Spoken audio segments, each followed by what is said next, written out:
Hello student, बहुत बहुत स्वागत है आपका अपने चैनल एडुजी में। फ्रेंड्स, आज बात करते हैं यूपी-ट्यू यूपी-सीटी काउंसलिंग की। काफ़ी बच्चे परेशान थे कि काउंसलिंग में चॉइस फिलिंग कैसे करनी है। चॉइस फिलिंग तो आज पूरी कोशिश कर रहा हूँ इस वीडियो में कि आपको चॉइस फिलिंग पूरी परफेक्ट तरीके से समझ में आ जाए, आपको इसके अलावा किसी से कोई हेल्प लेने की ज़रूरत भी ना पड़े। तो फ्रेंड्स, पहले गवर्नमेंट कॉलेज मैंने यहाँ पे सभी लिखे, इसके बाद में प्राइवेट में कौन सा कॉलेज कैसे मिक्स करना है इसकी बात करेंगे हम लोग। तो 3 कैटेगरी है गवर्नमेंट कॉलेज की। मैंने ऑल इंस्टीट्यूट वर्ड यूज़ किया है। आईआईटी लखनऊ के लिए आईआईटी लखनऊ है, केनआईटी सुल्तानपुर है, वीआईटी झांसी है, यूपीजीसीटीआई कम लोग इसको जानते हैं, काफ़ी पुराना कॉलेज है, केवल टेक्सटाइल के लिए है और कानपुर में है। एक और टेक्सटाइल का कॉलेज है जिसको आईआईसीटी भदोई बोलते हैं, ये भदोई में है। इसके बाद एक गवर्नमेंट इंस्टीट्यूट है। पहले आप कंप्लीट कॉलेज की लिस्ट को समझ लीजिएगा, फिर आपको धीरे धीरे सारी चीज़ें समझ में आ जाएंगी। गवर्नमेंट एडेड एक ही कॉलेज है, doctor AITH, doctor Ambedkar institute technology for handicapped. Handicapped word से डिस्टर्ब होने की ज़रूरत नहीं है। यहाँ पे जो पॉलीटेक्निक भी साथ में है वो हैंडीकैप्ड के लिए है और बीटेक में सभी बच्चे आ सकते हैं। कुछ बच्चे अभी भी कंफ्यूज हैं। 2 और कॉलेज हैं यूपी में, फिरोज गांधी के नाम से रायबरेली में और IIT इलाहाबाद। प्रेजेंट टाइम में ये कॉलेज एडेड नहीं है, इनको पूरी तरीके से प्राइवेट ही माना जाएगा, इसलिए मैंने यहाँ पे शामिल नहीं किया। इसके बाद दूसरी गवर्नमेंट की कैटेगरी है जिनको राजकीय इंजीनियरिंग कॉलेज बोलते हैं। टोटल 7 है। बांदा, अंबेडकर नगर, राजकीय इंजीनियरिंग कॉलेज बांदा, राजकीय इंजीनियरिंग कॉलेज अंबेडकर नगर, राजकीय इंजीनियरिंग कॉलेज बिजनौर, राजकीय engineering college Azamgarh, Kannauj, Mainpuri and Sonbhadra. उसके बाद 3rd कैटेगरी है यूनिवर्सिटीज की। इनके लिए सेल्फ फाइनेंस वर्ड यूज किया जाता है, कुछ लोग इसमें भी कंफ्यूज हो जाते हैं। ये सभी यूनिवर्सिटीज गवर्नमेंट है, इनके अंडर ही एक इंस्टीट्यूट रन होता है जिसको आप UIT भी बोल सकते हैं, इनका इंजीनियरिंग का संस्थान बोल सकते हैं, जिसको सेल्फ फाइनेंस बोला जाता है। ये कानपुर में है, लखनऊ में है, झांसी, बरेली, मेरठ, आगरा, जौनपुर में। इनके नाम भी हैं। कानपुर यूनिवर्सिटी का नाम छत्रपति साहू जी महाराज है, लखनऊ यूनिवर्सिटी का नाम लखनऊ यूनिवर्सिटी है, झांसी का बुंदेलखंड यूनिवर्सिटी, बरेली का नाम, झांसी का नाम आपका बुंदेलखंड यूनिवर्सिटी, बरेली का नाम Jyotiba Phule university, Meerut Chaudhary Agra doctor Ambedkar university के नाम से, जौनपुर आपका वीर बहादुर सिंह पूर्वांचल यूनिवर्सिटी के नाम है। तो इसका जो कॉलेज का नाम है, मेरठ यूनिवर्सिटी का नाम अलग से मैं आपको बता दूं, sir Chhotu Ram engineering college करके है। चौधरी चरण सिंह के नाम पे मेरठ यूनिवर्सिटी है और जो इनका इंजीनियरिंग इंस्टीट्यूट है उसका नाम सर छोटू राम है।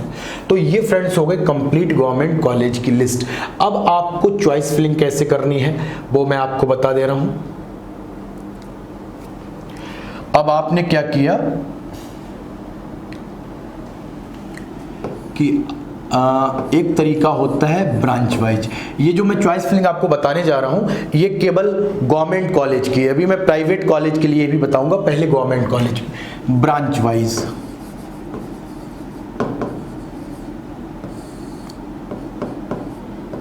आपको CS ब्रांच ही पहले चाहिए है या CSIT आपको पहले चाहिए, तब आपको क्या करना है।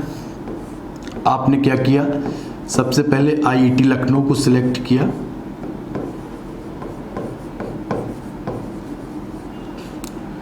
उसमें आपने CS फिल कर दिया।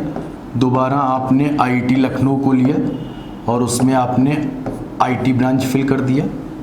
3rd नंबर पे आपने कमला नेहरू सुल्तानपुर को लिया, CS फिल कर दिया।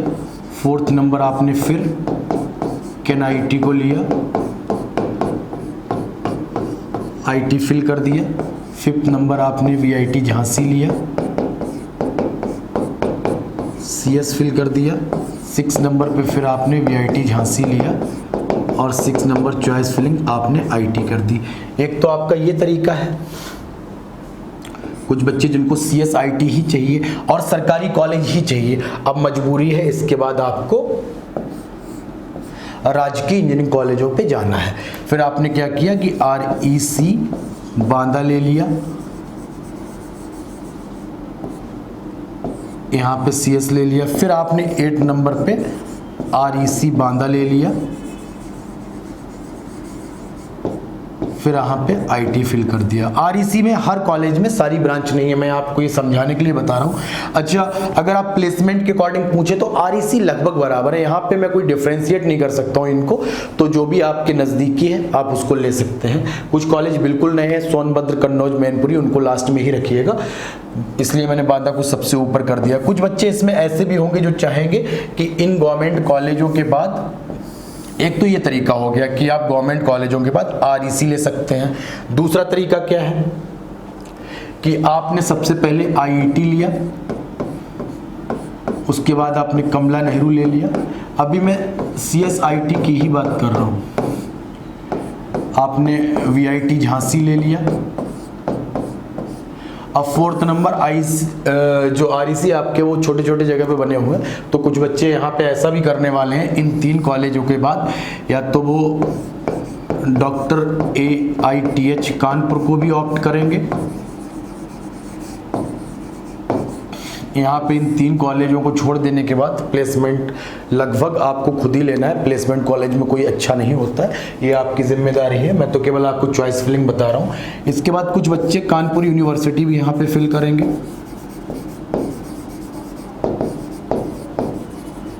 काफ़ी बच्चे आरईसी से ऊपर इन दोनों कॉलेज को लेना पसंद करेंगे, ये भी आपको चॉइस फिलिंग रिजल्ट के बाद देखने को मिलेगा। ये तो हो गया सीएसआईटी के अकॉर्डिंग कि आपने सीएसआईटी ही लेनी है, तो आपने सभी कॉलेजों में सीएसआईटी डाल दी। ये आपको पहले नंबर पे रखनी है, सबको पता है, इनमें बहुत ज़्यादा अंतर नहीं है। आप इसको 3 और इसको 2 भी कर सकते हैं, ये तो सभी बच्चे पहले नंबर पे रखने वाले हैं। और कुछ बच्चे आईआईटी, कमला नेहरू, वीआईटी के बाद आरईसी को नंबर 1 पे रखेंगे, यानी कि नंबर 4 पे रखेंगे। और कुछ बच्चे कानपुर यूनिवर्सिटी और डॉक्टर AITH को नंबर 4 पे रखेंगे। नंबर 3 आपके फिक्स है, नंबर 4 ये भी हो सकता है, कुछ लोगों के लिए ये भी नंबर 4 हो सकता है, और कुछ लोगों के लिए नंबर 4 पे आरईसी भी हो सकते हैं। अब कुछ लोग कॉलेज वाइज चॉइस फिलिंग करेंगे। अब मैं दूसरा आपको बता रहा हूँ कॉलेज वाइज। कुछ बच्चों की मेंटलिटी ये भी होती है कि मुझको आईईटी ही सबसे पहले चाहिए, ब्रांच चाहे कोई भी मिल जाए, ये भी एक तरीका है काउंसलिंग करने का। तो वो सबसे पहले आईईटी में CS फिल करेंगे, उसके बाद IT फिल करेंगे, उसके बाद EC फिल करेंगे, इलेक्ट्रिकल फिल करेंगे, मैकेनिकल फिल करेंगे, केमिकल या सिविल फिल करेंगे। ऊपर नीचे आप जैसे इच्छा हो कर सकते हो, पर इसके ऊपर एक ब्रांच और आ जाती है E&I, यानी कि पहले नंबर पे CS कर दी, दूसरे नंबर पे IT कर दी, तीसरे नंबर पे इलेक्ट्रॉनिक्स कर दी, चौथे नंबर पे इलेक्ट्रिकल, 5th नंबर पे मैकेनिकल, 6 नंबर पे E&I, और 7 और 8 नंबर पे ये ब्रांच कर दी आपने। उसके बाद वो पिक करेंगे दूसरे कॉलेज को, कमला नेहरू को या वीआईटी झांसी को। वो ऐसा इसलिए कर रहे हैं, उसको बच्चे को जो ये चॉइस फिलिंग कर रहा है वो कुछ भी लेने के लिए तैयार है, बट उसको फर्स्ट नंबर पे आईआईटी ही चाहिए, तो वो इस तरीके से काउंसलिंग करेगा। कुछ बच्चे, एक और तरीका है कि वो 3 तरीके से करेंगे कि वो CS, IT, EC in 3 branch का ग्रुप बना लेंगे। जैसे उन्होंने सबसे पहले IIT लखनऊ लिया और यहाँ पे फर्स्ट नंबर CS भर दी, दूसरा चॉइस नंबर IT भर दिया, तीसरा चॉइस नंबर इलेक्ट्रॉनिक्स भर दिया। फिर उन्होंने लिया कमला नेहरू, सुल्तानपुर, और 4th नंबर चॉइस पे CS भर दी, 5th नंबर चॉइस पे IT भर दी, और 6 नंबर चॉइस पे इलेक्ट्रॉनिक्स भर दी। ये भी आप एक तरीका बना सकते हैं कि इन ब्रांच का एक ग्रुप बना सकते हो। इसके बाद ये तो आपकी सरकारी की बात होगी, ये सिस्टम पूरा आप समझ लीजिएगा। IT लखनऊ लिया, फिर NIT ले लिया, उसके बाद आपने 3rd नंबर पे VIT ले लिया, 4th नंबर पे आप RECs में जा सकते हैं, या कुछ बच्चे इन्हीं रैंक पे जो इन्हीं तरीके से काउंसलिंग करते हो REC के ऊपर कानपुर यूनिवर्सिटी और डॉक्टर AITH को वरीयता देंगे। ये आपको चॉइस फिलिंग में रिजल्ट के बाद ज़रूर देखने को मिलेगा। डॉक्टर अंबेडकर, कानपुर यूनिवर्सिटी और REC के कट ऑफ में ज़्यादा अंतर देखने को नहीं मिलेगा। इसके बाद बात करते हैं फ्रेंड्स कि कुछ स्टूडेंट क्या चाहेंगे कि अब मैं गवर्नमेंट प्लस प्राइवेट का मिक्स करके बता रहा हूँ। वो सबसे पहले आईआईटी लखनऊ लिया आपने, नंबर 2 पे केएनआईटी सुल्तानपुर ले लिया, थर्ड नंबर पे आपने वीआईटी झांसी ले लिया। अगर आप अकॉर्डिंग टू प्लेसमेंट देखते हैं तो एक और बेहतरीन कॉलेज यूपी में है, UPGCTI। अब ये आपकी मर्जी है कि आप इसको लीजिए ना लीजिए, प्लेसमेंट काफ़ी ठीक ठाक है, हो सकता है ब्रांच आपके मन की ना हो। जिन बच्चों की रैंक खराब आई है, ज़्यादा रैंक है और गवर्नमेंट कॉलेज ही चाहिए, वो इसके बारे में सोच सकते हैं। ये UPGCTI कहीं ना कहीं HBTU में लेदर लेने से काफ़ी अच्छा है, इस चीज़ को कंसिडर करके आप ले सकते हैं। तो यहाँ पे इसको आप हटा दीजिएगा। अब जो बच्चे, एक ग्रुप वो भी है जो केवल CS, IT और EC ही लेना चाहता है, उसको इसके अलावा कुछ चाहिए ही नहीं और कॉलेज भी ढंग का लेना चाहता है। वो क्या करेगा कि फर्स्ट नंबर पे लखनऊ, सुल्तानपुर, झांसी और फोर्थ नंबर पे JSS नोएडा फिल करेगा, फिफ्थ नंबर पे अजय कुमार गर्ग फिल करेगा, 6 नंबर पे गलगोटिया इंजीनियरिंग कॉलेज फिल करेगा।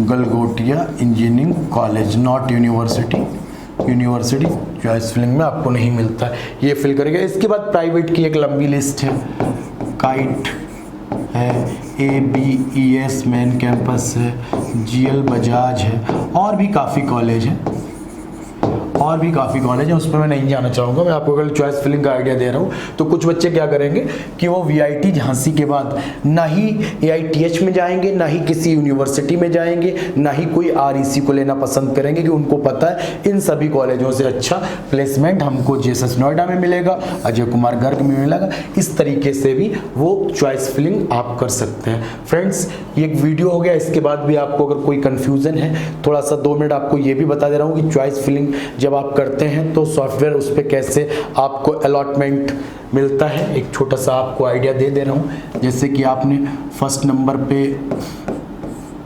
IIT फिल किया है, दूसरे नंबर पे केएनआईटी फिल किया है, तीसरे नंबर पे VIT झांसी फिल किया है, फोर्थ नंबर पे आपने JSS नोएडा फिल किया है।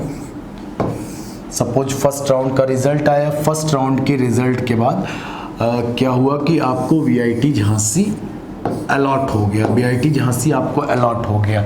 अब जो अलॉट हो गया है उससे नीचे का चॉइस आपका ऑटोमेटिक डिलीट हो जाएगा। अब JSS नोएडा आपका डिलीट हो जाएगा और इसके ऊपर 2 चॉइस बनेंगे, ये आपको मिल ही चुका है। उसके बाद आप फ्लोट का ऑप्शन कर देंगे तो अगली काउंसलिंग में ऊपर को भी वो चेक करेगा कि क्या आपको केएनआईटी मिल रहा है या क्या आपको IIT मिल रहा है, तो ऊपर जाने के भी चांस रहते हैं।